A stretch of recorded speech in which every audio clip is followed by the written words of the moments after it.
All right. Well, we're at about 170 folks. In fact, this might have been the fastest we've reached that number in any of our demos. So thank you everybody for joining us today. We're hopeful that today's topics will be pretty interesting. We're going to do something a little different today.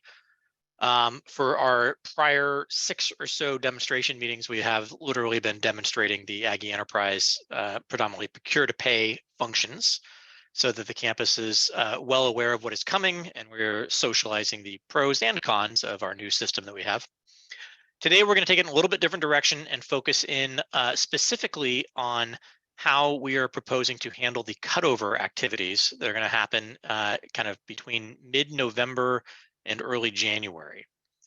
So we're going to be taking a look at some of the conversion objects and dates that are associated with the data that is being converted from Kuali, and then basically go module by module through suppliers, purchasing, travel and entertainment, all of our storehouse operations, and some of our boundary applications like Aggie Ship and Aggie Logistics, and talk about what dates are coming up that are going to be really relevant to you and your units as far as when the last date to do things are before we have to turn off access or literally turn off systems as we get ready for the transition to Oracle. And lastly, we'll take a look at some of our websites and training updates that we'll walk through. Most of this information is actually going to be guided by a walkthrough of our website, so you'll actually be seeing what we have published already. Crystal has recording started, so we're doing this every month. We're recording these sessions for posterity's sake and for sharing with folks who are not able to be here from your units. So please take advantage of that. We'll have the link posted relatively shortly after the end of this meeting. As usual, there's not particularly a need to take notes. This information we're going to share with you is predominantly all on our websites now and will be further posted to the hopefully newly launched Aggie Enterprise websites. Reminder about what these are, though. In general, what we're trying to do every month is share and socialize how this procurement AP supplier systems will work for campus. We want everyone to have as much lead time as possible in understanding what is coming, enough opportunity to ask questions and see how this system works. Kind of worth reminding a little bit that this whole solution has been put forward as a business process improvement or business process redesign activity for our campus. It is not a rebranding of Kuali. We never were intending to rebuild everything as we had it. It's a new system that is hopefully easier to maintain and manage, but does come with it some limitations in we have to change our business process to fit their solution. Trying to look through my notes and see if there's any other key reminders. I think since we're not going to get into the system today, we can skip some of them. But as always, please remember that we're all on the same team here at UC Davis. We're all have the same mission and goal in making this system and solutions successful for you, for us, for our suppliers. So go easy on our teams. They're all out trying to do the same thing, and at the same time they're doing all this, they're trying to do their J jobs. We will have the end of this session. We'll have a survey which we will put in the chat for you. We're always looking for ideas of what you want to see at our next month's session. So please complete the survey. Let us know how we're doing. Let us know how the system looks and feels. In this case, let us know some feedback on how these cutover dates will impact you and what remaining questions you have. We'll pause after each section that the team's going to walk through to have an opportunity for you to ask questions about specifics, timelines, dates, what they really mean, maybe what's driving them. You will see on our website that we're really focused on the dates that matter to you and not necessarily cluttering that website with all the reasons why those dates are what they are. But we do want you to feel free to ask questions about those, and we'll provide as much information as we can. Throw your questions in chat while anyone's talking. We'll do our best to respond to them. Until we pause, feel free to put yourself on mute. And anything we miss in the questions or overall today, let us know in the survey. Last caveat for today's session before I hand the reins over to, I think, Eddie, you're going to kick us off. All the dates that you're going to look at today are dates that we're pushing out to you, to our campus, as the deadline dates for you to generally submit or approve transactions in Kuali, or possibly Aggie Buy or Aggie Expense. They are not necessarily the dates that my team has to get things done after they've been submitted or approved. Those dates are very important because that is actually the absolute deadline we have in Kuali to get things done. This is a long-winded way of saying we're going to do our best to do our job after you've met the deadlines that we put forward.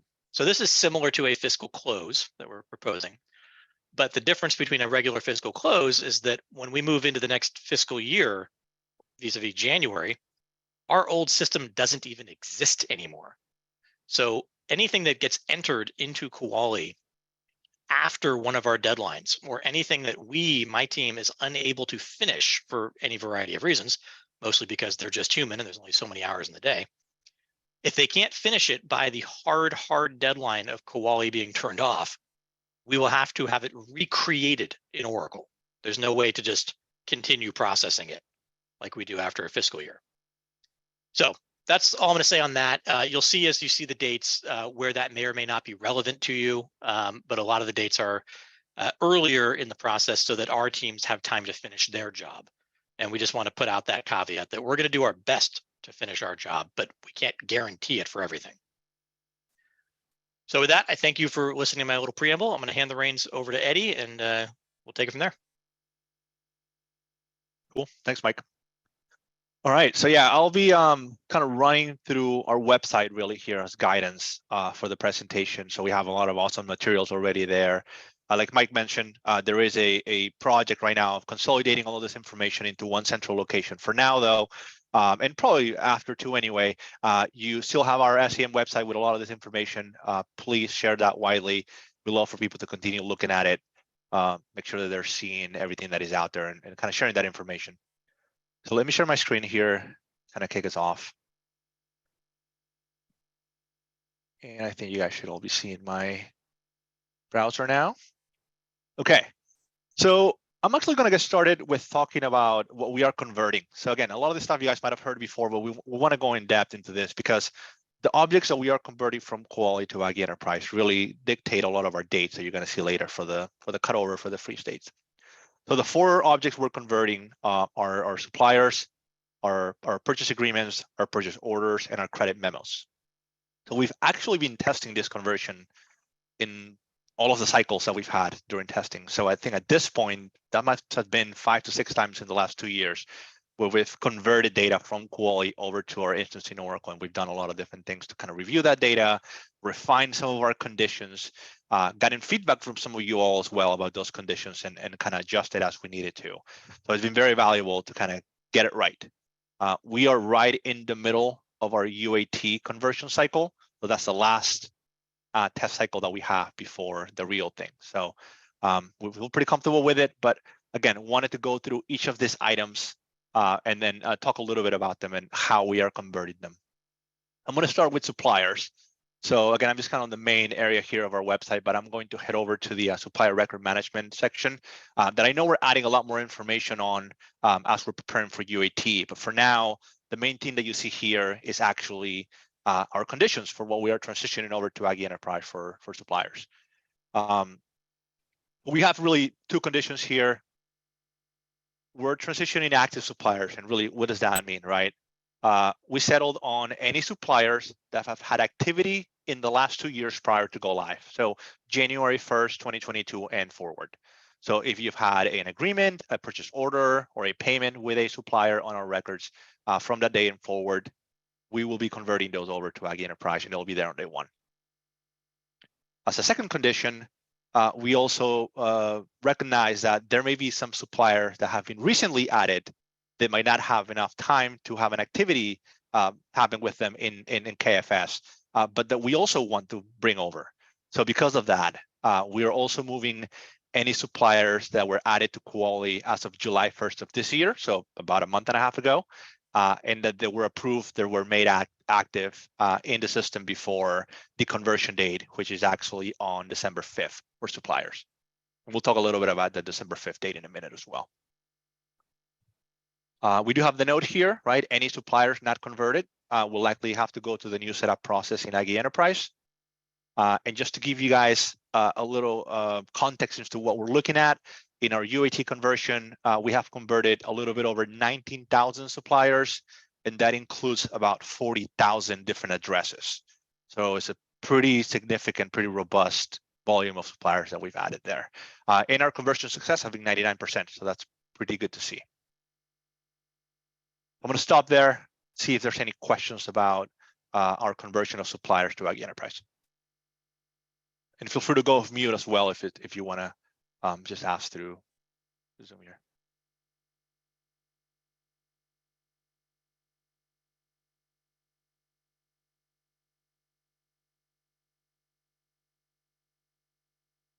Okay, then I'll move on to the agreements. So for this, we're going to go over to the purchasing area of our website. So I have a lot more information in here. So I'm going to skip a lot of these awesome stuff that we already have and just kind of go directly to the middle here, which you have some information, the transition specifics. So purchase agreements. So this one's also two conditions, a little more straightforward though, hopefully a little bit easier to get. Is there funding left on your agreement by when we convert them? And does that agreement have an expiration date of after go live, which is January 1st, 2024? If both the answers there are yes, then the agreement will convert over to Aggie Enterprise on day one. And then again, UAT conversion, we just completed the agreement. We just signed off on those. We have 1,700 agreements and also had a success rate of 99% of those. Those are pretty straightforward.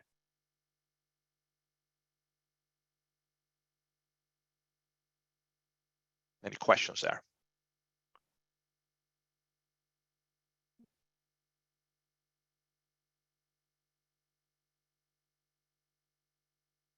All right. Purchase orders. So this is where it starts getting a little bit trickier. So we're looking at essentially this area right here. Let me just catch up on this real quick. What about no cost that do not have any funding? Well, the expiration date will keep it open. Yes, Ruby. Then we will be looking at the expiration date on those, and those should go over as well. Yeah, the no cost converted cleanly in the test. All right.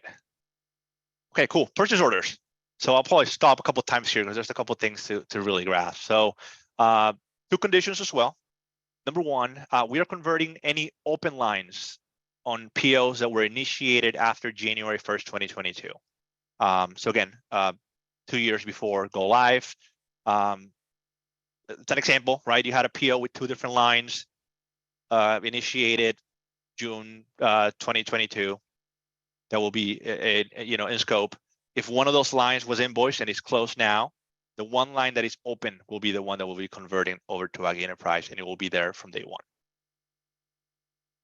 So that's our first condition on purchase orders. And then number two, and again, this is one of those things that we got feedback from campus about, and then we adjusted, through one of our testing cycles. Let's say you had a PO that you actually initiated before January 1st, 2022. It's a little bit of an older PO, but you're still paying against that PO. Maybe it was a purchase order for a long-term project, a long-term job that you're still getting invoiced for, on a monthly basis, quarterly basis, whatever it may be. If that's the case, if you've had a payment against that PO in the last 2 years, we will also convert that PO day one. Right? The goal for the PO conversion for us is we need to move every PO that we still need to pay, that those lines still need to be invoiced. So that is why we're going in this direction.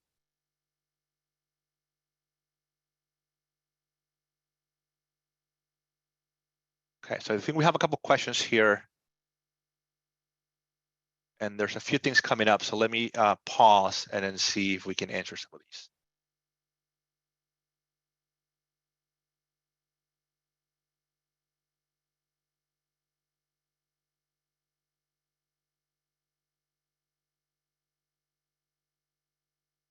If I could address the question regarding training, there's actually quite a lot on our website, and there will be some, and I'll let Jim talk more about this in detail, but although the campus-wide training, the official modules won't be released until early October, we're already loading how-to guides and information that will be released soon. So you'll have many opportunities in addition to that official training in October to start learning more about the system in the coming weeks. So it won't be all the way till October before you have a chance to learn something.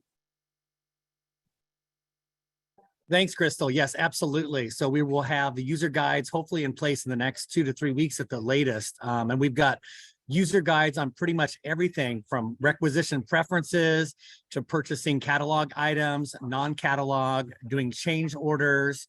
We will have step-by-step guides on how to look up payments and order history and things like that. So the training is just part of our user support system, as we call it, basically. So we will have 5 training modules that will give people an overview of how to use the system, but we will have step-by-step user guides. And as Crystal was indicating, those will be available in the near future. So definitely making sure that people have a lot of resources. And the best thing of all is that each of these user guides have been reviewed by our super users who have been doing a lot of testing. And so they've given us some really good real-time feedback, which is helping us ensure that what you see in the user guide will match reality. Thanks, Jim. Got a question about POs having similar numbers in Aggie Enterprise using the org first. POs that are converting over that still have balances open will be able to reference those POs. So the POs, when we convert, the KFS PO number is going to remain the same. It will be converted over, same as the agreement. When you are functioning in Aggie Enterprise and creating new requisitions, the PO numbers will be automatically generated by the system.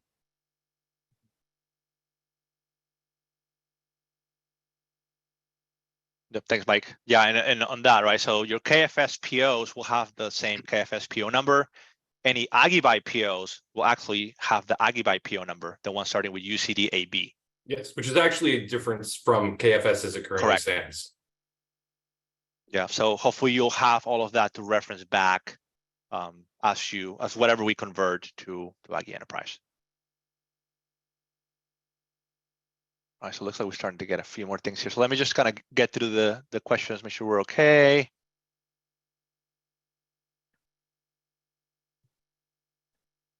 We got a question about KFS PAs converting into Aggie Enterprise. Will they convert into as POs?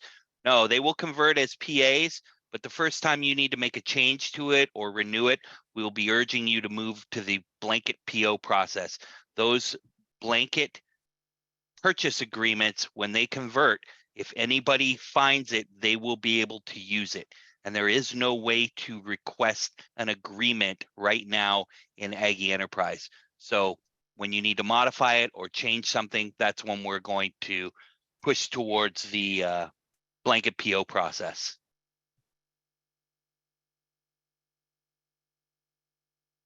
Yeah, that's a great question. It's just one of those in between things that we have to straddle the line of both the old world and the new world. So yeah, we've got some pretty long questions in there.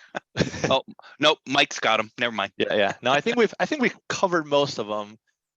If we missed any, please do let us know, and we can hit on those in maybe the next topic. Okay, so let me get back to some of my notes here. Again, we're talking about the POs, right? So kind of gave the 2 conditions that we're using for converting the POs. And then I just had a few more notes on PO conversion. There's a lot of different things that are associated with this, right? We do have the note here, closed POs are not moving over, not transitioning to Aggie Enterprise. I believe I saw a question earlier about, how long is, DS or KFS is going to stay open for you to see those records. Our admin IT team who manages KFS will ultimately make that decision. We're likely talking months, not weeks, obviously, in terms of the data that will be available for you to continue to review. But that will remain in quality again if the line or if the PO was open. Encumbrances will not be converted as part of the GL process.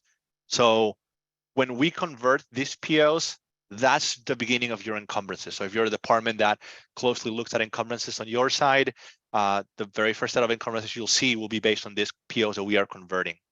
And for this reason, we are asking you all for help to continue cleaning up your purchase orders in quality as best as you can. If you have any HPOs that are out there, If you have any POs that are no longer that you know are no longer valid, if you have any PO with still some lines open, but you know you're not getting invoice for them, please close them now. It would be great to get rid of the noise and reduce the number of reduce the volume of what we're converting. Right, it makes it easier to really keep an eye on the valid things that we need to be looking at. So any work that we can do in quality now to clean up will be greatly appreciated. So please continue to keep that in mind as we move forward. All right, and then my last. Oh, sorry. Go ahead, Mike. You got one more in there. What will the format of Aggie Buy Enterprise POs be? Matt's got it. They're going to start with UCD PO or UCD PA for agreements, and then it's going to be a succession of numbers.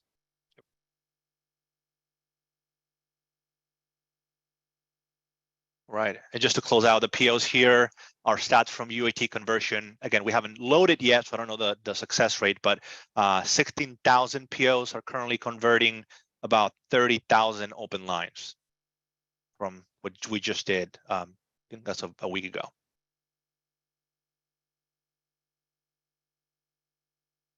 Okay, and then the last one here is just credit memos, which is super easy.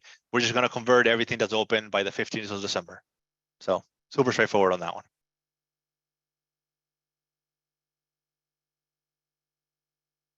Okay, so that was conversion. There's there's one more question in the chat there. Yeah. KFS POs that are closed but still have an encumbrance will not be converted. Correct.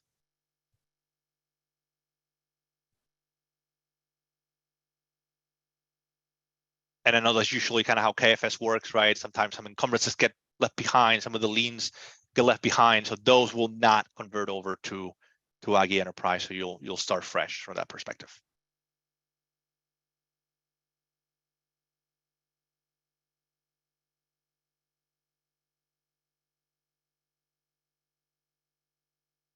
Okay, so let me move over then to cutover and free states.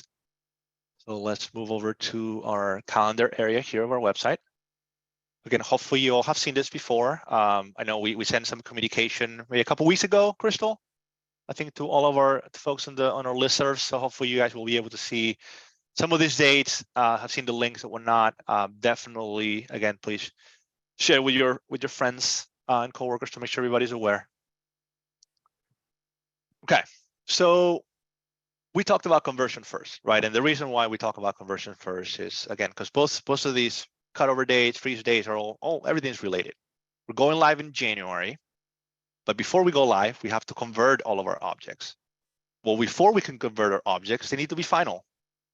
So we are working backwards from our go live date to get all of these items in there for day one for everybody. So that's why when we're trying to put together this puzzle, is we're just trying to figure out how everything fits to what's the best date for your teams and then our teams to be able to complete all these processes, to get as many things converted, to get everything as settled as we can for when Aggie Enterprise will open in January. So again, with that in mind, right, we can kind of start going through some of the sections. And what I'm going to do here is I'll go through some of the dates that are listed here on the website. I have a couple other dates that I know from the side that I'm going to provide some context on, and then I'll open it up for some of our workstream leads as well to kind of chime in and add additional context from their side in terms of potential cutover processes. What are we going to be doing when some of the system is down, we no longer can do something, and again, take some of the questions that you all may have as well. So we'll stop after every section and take your questions on chat or if you go off mute. So starting with suppliers, so fairly straightforward on this one. It is our earliest date, November 9th being the last day to submit a request for a new supplier to be added to KFS or for an existing supplier to be updated. And the reason for that is that the day when the suppliers will be extracted out of quality to convert to Aggie Enterprise is going to be December 6th. So if you take into account the Thanksgiving holiday in between, you're looking at a little bit under a month for our supplier services team to get through all of those requests and get as many as those records all finalized in quality, again, so they can convert over to Aggie Enterprise. But this one's a bit straightforward. It is our earliest deadline. And again, it's just all about that lead time to be able to convert all the records. I do have Favartan our director of business and financial services, is here. So I don't know, Barton, if there's anything specific you wanted to add on this one, that might be worth sharing with people. No, not really, Eddie. This is, like you mentioned, very straightforward. I think the only thing I would add to it is if for whatever reason, something wasn't able to get in by November 9th, and it's sort of, and we'll use the word emergency, and we'll, I guess, talk about that in a little bit. But if it's something where you're in dire need, you could always email us directly at Supplier Services, and we could review the request and see if there's anything that we could help with.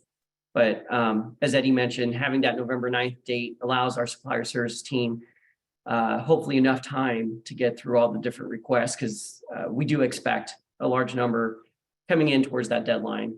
And we just want to make sure we get through everything. So, but no, other than that, it's this one's pretty straightforward. Okay, thank you. All right, so moving on to purchasing. Sure, a lot of you are pretty interested in this one. So let's separate first, maybe we'll separate KFS and Aggie Buy for a minute here. So our deadlines, so for KFS, November 22nd would be the last day to submit a new requisition or agreement in Quali.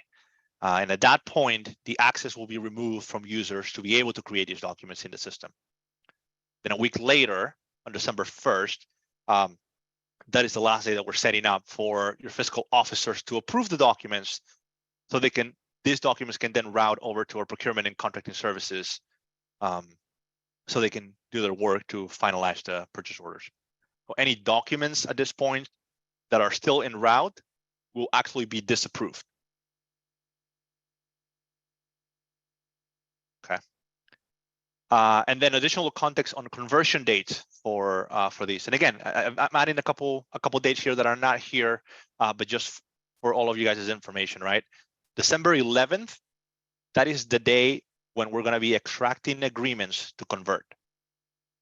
So if December 1st was the last day to approve some of those, that gives very short window for our procurement team to potentially turn those around. So our hope, obviously, is that the volume for those will be somewhat minimal. But on December 11th, that is when these agreements are getting extracted to getting converted over to Aggie Enterprise. Now, the date that's probably a little more important here is December 18th. That's the date when all of our purchase orders are going to be extracted from Quali to convert over to Aggie Enterprise. So November 22nd was the last day to enter recs, and then December 1st was the last day to approve those recs. December 18 is only a couple of weeks really after. So again, a big rush to try to get as many of those approved requisitions to turn into purchase orders so they can hit that deadline for conversion. So I'm sure Mike is going to echo this in a minute, but please do not wait until the last minute to submit or approve these requisitions. The earlier you can do it, the better. And again, this is why we have to set up this stage, right? It's just we need to hit conversion so that we can have these purchase orders out there in the system. And again, that is why we're kind of working backwards in this manner. So now I'll open it up. Mike Morgan, our director of procurement, is here as well. You're already kind of chiming in on a couple of things. I know, Mike, you might have some additional notes on the purchasing from Quali's perspective. Yeah, so is this a good time to talk about the process during the cutover if we have an emergency? Yeah, let's do it. Okay, so as Eddie said, we've got those dates. There will be emergencies that arise past those dates. So between the last submission of a requisition and approval and through the conversion to go live in Aggie Enterprise. During that time period, we will have an online form that will, request or require the minimum information. The first step will be to see if a supplier can take a card for the goods or services, and if that's allowable. If that's not, then the online form will come into play, and we'll be looking for, a direct description of the scope of work or quote, the supplier's contact information, the rep's contact information, the date needed, We'll need a chart of accounts, fiscal officer contact information, because during this period, if it's true emergency and we need to create a purchase order, we're going to need that fiscal officer. The buyers are the ones who are going to be entering it into KFS. They will still have access. And then once they submit it, the fiscal officer, they will also still have access to go in and approve that. So we'll need the requester's information, delivery address, and then the rationale for the purchase. So those are the minimum fields that are required right now for a requisition to move into a purchase order in KFS. So nothing out of the ordinary. It'll just be an online form. Once you submit the form, that will go to all of the procurement leads, myself and Stephen Kobayashi. And the buyers will review the request for complete information. They may need additional information. They'll enter the information into KFS requisition. Then they'll submit it, contacting the fiscal officer requesting approval. Then it'll go to the control desk and then it back to the buyer, and the buyer should be able to complete that purchase order and issue that purchase order. Right now, we're talking as we're going to be in KFS for this cutover. There's also discussions maybe at that time we'll be able to go into Oracle, but one is better than the other from our point of view and probably the campus's point of view. If we are entering these into KFS, these will all need to be re-entered when we go live into Aggie Enterprise. The conversion cutover has already happened. They've already frozen that stuff, put a circle around it, and they're starting to extract that out. So anything that happens between the 18th and the 3rd, I believe we come back, that we create, if we create it in KFS, it's going to have to be recreated in Aggie Enterprise. It'll be a pretty straightforward process. Like I said, online form. It'll just be a different requisition box that you'd be filling out as opposed to KFS. Any questions on that?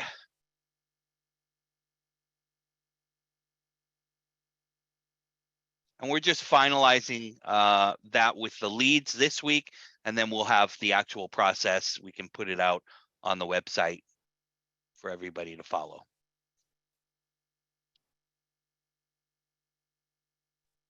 Actually, if you don't mind, Mike, me cutting in for a second, I was just going to say a lot of the information that is sort of the most important information coming out of supply chain management is published in our monthly newsletter, our supply chain management link, which I would encourage all of you all to subscribe to, and I'll post some information about that now in the chat. But that's a great place to hear about things like this event today and cutover dates and upcoming trainings, deadlines, that sort of thing. I'll go ahead and put that in the chat for y'all. So if there are no questions on that, I'll turn it over to Matt and he can talk about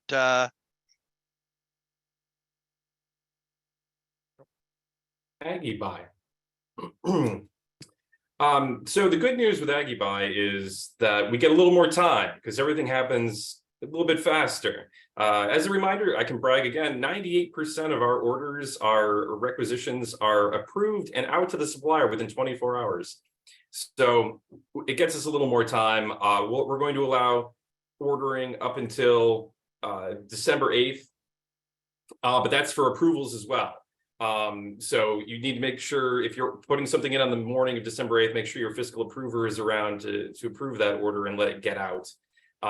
Then we're cutting off all new requisitions, and we will still be accepting invoices into the system for a period, and then we have to get those invoices into KFS, and then then those will be cut off at a point as well. But anything that comes in the in-between, we're just going to be holding on to, and then we'll be matching those invoices up with the existing POs in Oracle once Oracle comes up. Because again, to stress what Eddie covered earlier, we're carrying over all of the existing PO numbers. So it should be easy to match incoming invoices to the converted POs in Oracle.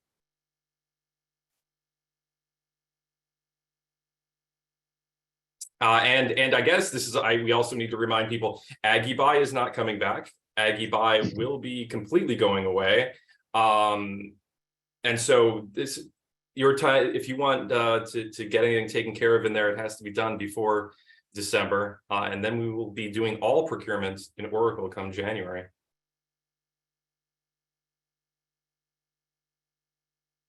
Cool. Thanks, Matt. One thing I wanted to highlight as Mike was speaking here, I know we have some additional information at the bottom of our site. I wasn't planning on necessarily going through it, but both of these sections are mostly related to purchasing in terms of kind of planning ahead. Some of the items that we're suggesting people try to purchase early or put in orders early, so it's not a bit of a backlog at the end, and also some additional information on the use of the P card for a lot of the purchasing around that time. So again, I think this is maybe the perfect time to talk a little bit about it. Barton, I don't know if you had any additional context from a maybe P card perspective for the kind of this cutover period purchasing. Sure. And for those of you who are on our P card listserv, you should have received an email earlier today, coincidentally, about what the plan is, and just really encouraging the use of the P card during this freeze period. The P card, even though Concur, it's going to go into a freeze period where you can't actually reconcile reports. You could still use your procurement card and your travel card. That's not going to stop. So as we see here with the webpage, please use your P card if possible. Also understand that, we do have a lot of flexibility when it comes to utilizing the card. So if it's something that doesn't fall within the parameters of typical P card use and the supplier would accept a credit card, please reach out to us. We'll be working during the freeze period. We'll be looking at emails that are coming in for requests, and we'll be able to provide guidance whether or not we could increase the card limit, we could address a blocked MCC code, whatever the case may be. We're going to try to do everything we can to help you get to make the purchase if needed. So we'll look at all those requests and just plan ahead. That's sort of the key to this, the message here. It's so important to understand what you can do and what you cannot do during the cutover period. So yeah, I don't know if anyone has any specific questions to that. My assumption is we're going to be getting quite a bit of those questions as we get closer to the deadline.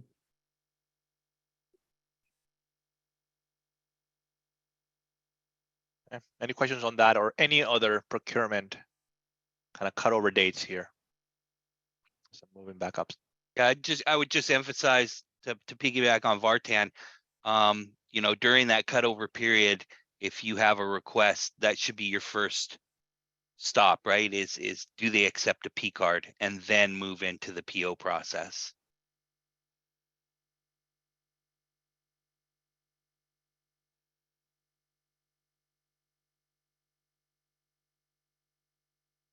And I think we have a question on chat about emergency repairs.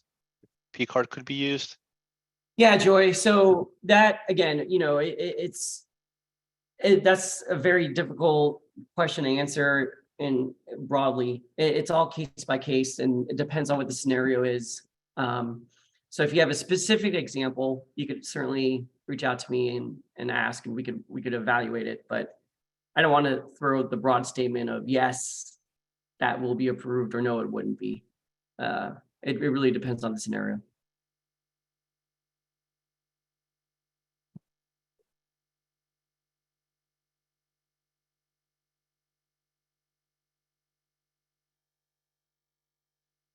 Okay. And that's it on questions. We'll move on to AP, accounts payable. All right, let me check my notes here. All right, so we'll do the same here. We'll split now between maybe PRECs and credit memos, your payment request that we processed today against purchase orders, and then your DVs. So we'll start with the PREC side of things. December 11th, that will be the last day to process PRECs and credit memos in Quali. And then the next day, December 12th, being the last day for fiscal officers to approve these.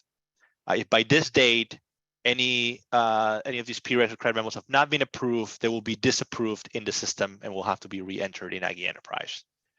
Now, one thing that might not be clear right away as to why we kept it up this specific deadlines, and I know it wasn't clear for some of us, including myself, is that when you process a PREC, you are impacting the remaining balance on a PO. So when we continue talking about that December 18th deadline on when we're converting POs and we're converting those open balances, where invoices / PRECs are impacting those as well. So that is why we also need to hold the line on invoices midway through December to be able to get all of those POs in its final state that we can then convert. So again, those two key dates there for the 11th and the 12th are going to be the ones we're going with for our processing of PRECs and credit memos.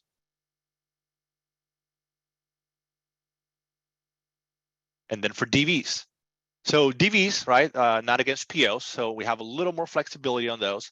And we're setting out the last date to create and submit those DVs in the system to be December 18th. And then pushing out the approval of those DVs all the way to the 22nd, which is, I think, at the end of that week. And the reason for that is there's some additional, some controls that AP usually runs for DVs. So it allows us to be able to review all of them, ensure they're good, push them all the way through. And as you start looking at your calendars, 22nd will be the last day we'll be in the office before the Christmas holiday. The next day will be the 27th of December. So when we run that payment process on that day, all of these DVs that might have been approved all the way to that 22nd will be part of that. And then after that, we really only have one more day with quality open, which is December 28th. So DVs we're really pushing out all the way as much as we can.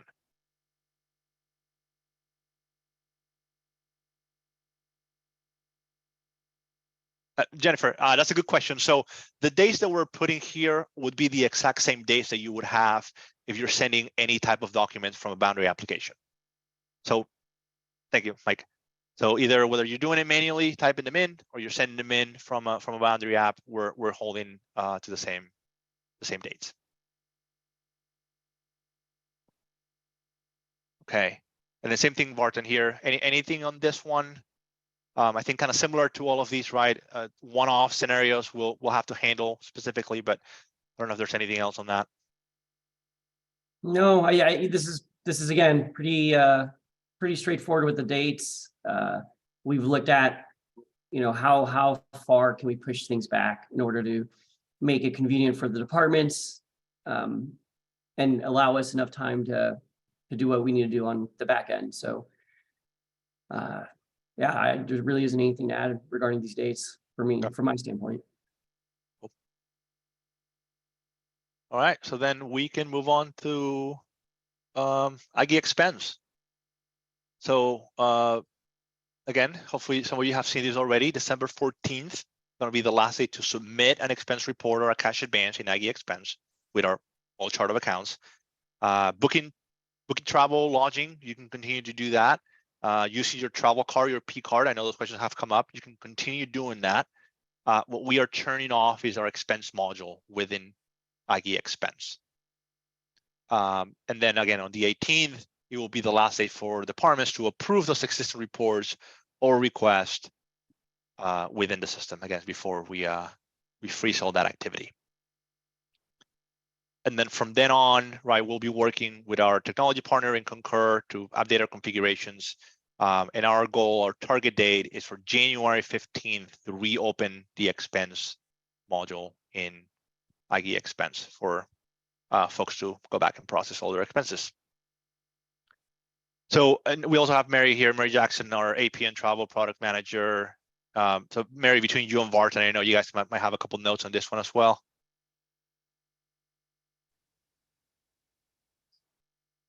Yeah, so unless anybody has any questions about these dates, or Vartan, do you want to add anything?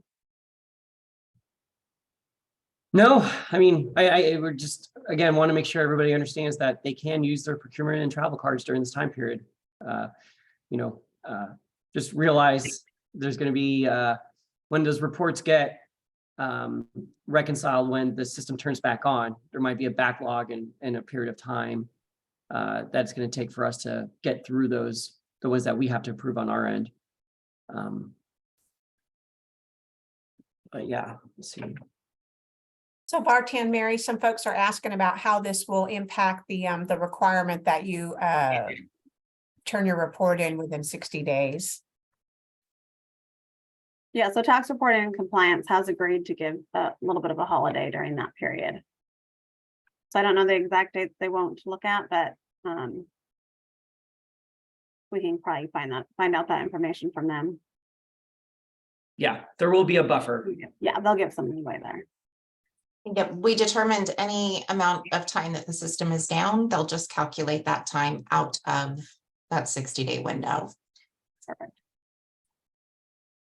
And then, yep, that's right. They cannot be initiated from 12/18 to 1/15. Or 1/15, it'll be back open to initiate. And then, so like Vartan said, you can still use your card. All those expenses will still flow into the system. So they'll be there waiting for you on January 15th.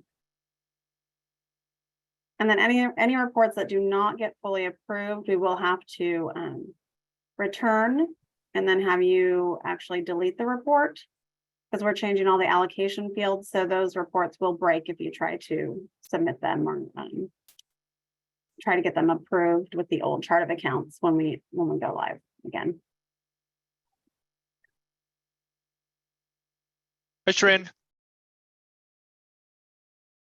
Hi, Eddie. Thank you. I just wanted to quickly follow up on the note I put in the chat, just to try and help all of us as we're working towards our chart of accounts mapping process and trying to get a better sense of what is going to be happening with the default accounts right now in KFS for some of these expenses that are coming through. So on the travel card, P card, can you please talk a little bit about what that process is going to look like for updating the default chart of account information in Aggie expense? If you need information from us, you know, what that timeline is going to look like, anything along those lines would be helpful for us as we're trying to figure out because what's going to happen with those processes.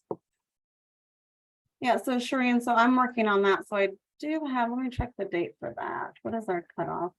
So we're working with our with ops or our dev team, and then they're mapping to the new chart of accounts. So I think there's already a mapping out there.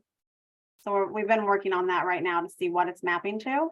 And then if anything's mapping to a PPM project, we'll reach out to those departments specifically and ask them for the new defaults. So if it does map to something, we're just going to put that in the system as the new default for the cards. Okay, so we are using the mapping that you guys are working with the COA team on.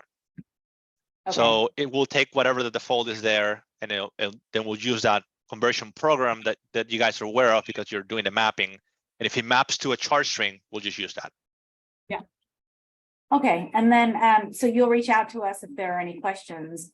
I guess what is the time frame for that? So we are all working on a mapping timeline for the GL segments through September 7th. I'm wondering, do you have a time frame for when you're going to take the mapping data and load that into? We can't do the Shereen until December.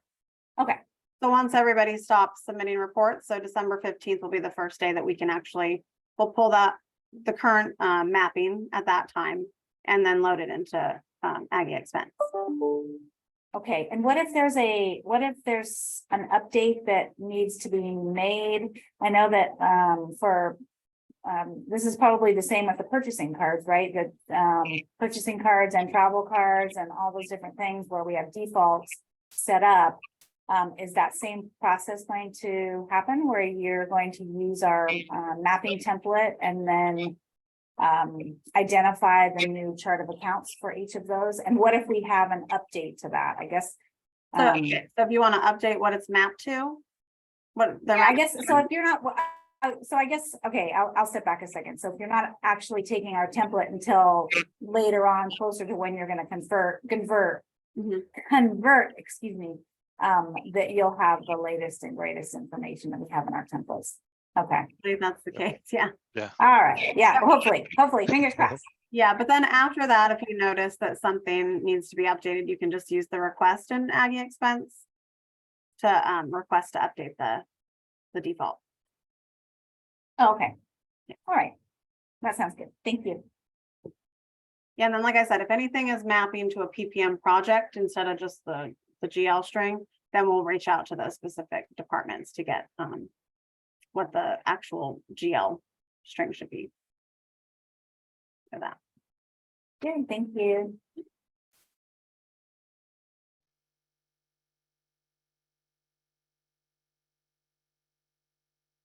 Okay, great. I know Amber was asking about that as well on the PPM project. So yeah, we cannot set up those as defaults. So that's what we'll be reaching out to people if we need to on those. Any other questions on travel and Aggie expense?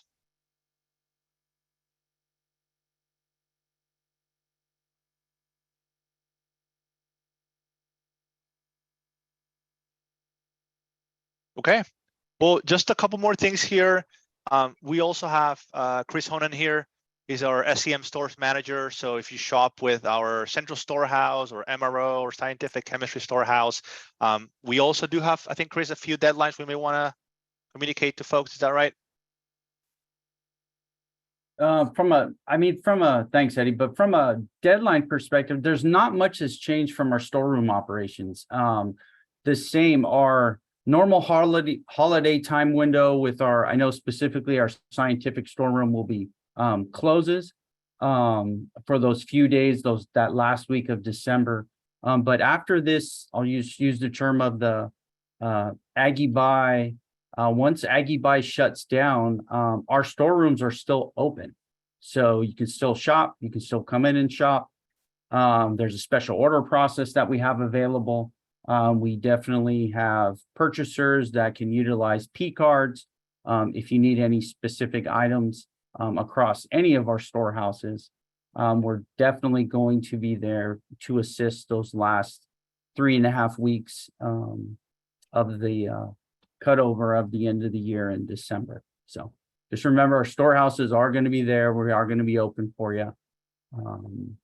And we're there to help you. So. Cool. Thanks, Chris. Mm-hmm.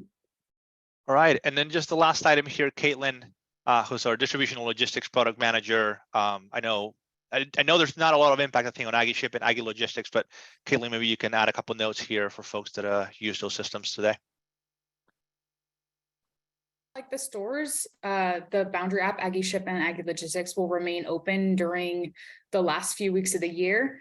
I will say, like everyone else has echoed on this call, get things in early if you want it processed quickly and completely. For example, Aggie Ship, you won't get charged till the package is delivered and we're invoiced by the vendor. So if you want those charges to hit your KFS ledgers, you'll have to process them early enough to account for that travel time.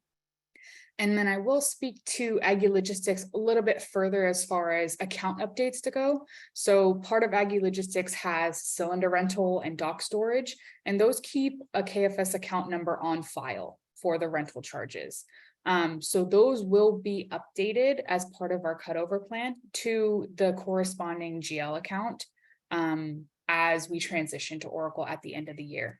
So from a customer perspective, it's going to look basically the same. One night it will shut off and the next morning it'll pop back on, and you'll notice our forms have a different account field. So instead of seeing COA-account, you'll see each of the fields for GL or PPM. So it'll just be a slightly different user experience when that does flip over, but there won't be a dedicated, you cannot access the system at this time. It will be done after business hours and it'll be done overnight.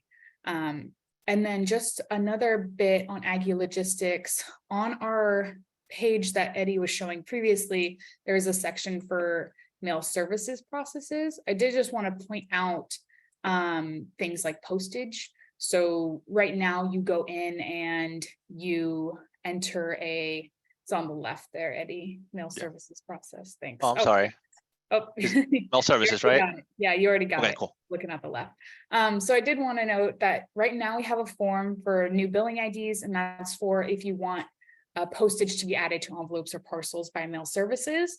That form will now live in Aggie Logistics. It's almost ready to go live, actually, so you'll see it a little bit sooner than December. And that will just be the new way to intake that form information, dealing with the new GL file. So I did want to note that. And then just to echo what Chris was saying about special order, we do want to urge folks, or just stress to folks, that the stores will be open and can process special orders if need be. And that form will also be available in Aggie Logistics. Right now, it points to a legacy form, but it will be the Aggie Logistics form going forward. And the difference there being, it's a flat form. All of our legacy forms are kind of flat forms, but the new forms submit into workflow, and those do a slightly different process. It's a more integrated process, I should say, with a little more transparency to the customer. I think that's about it. So if there's any questions on that, let me know. Cool. Thanks, Caitlin. Mhm. All right. So before, I think, Jim, you're going to give us a little, website to kind of run through it, but do we have a quick update on more website and training that you had? I think I kind of gave the training update earlier, but as far as the website, there will be a new collaborative website coming soon. There will actually be more coming out from the Aggie Enterprise team that will include all the various work streams of Aggie Enterprise, which will be pretty cool. So whether someone's going to be using Aggie Enterprise for supply chain functions or for financial services functions or PPM functions, there will be a central website that people can go to get help resources for all of those different areas. So there will be more coming out from the Aggie Enterprise team on that in about another week or so. And then we will be redirecting some of the website stuff that you've been seeing on our site directly to those new pages. So we're kind of excited to have a collaborative page that will make it kind of a one-stop shop for everybody for Aggie Enterprise. Cool. Thanks, Jim. Thank you. And I just dropped briefly, there's a real brief survey that we put together on today's presentation, and any presentations you might want to see in the future. So please just take a minute or two to fill that out. It does help a lot.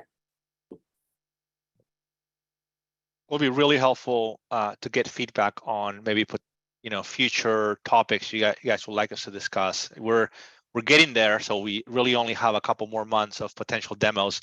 So if there's anything that's out there that you still want answered or covered, please send us those suggestions so we can take the time next month and in a couple of months to do it.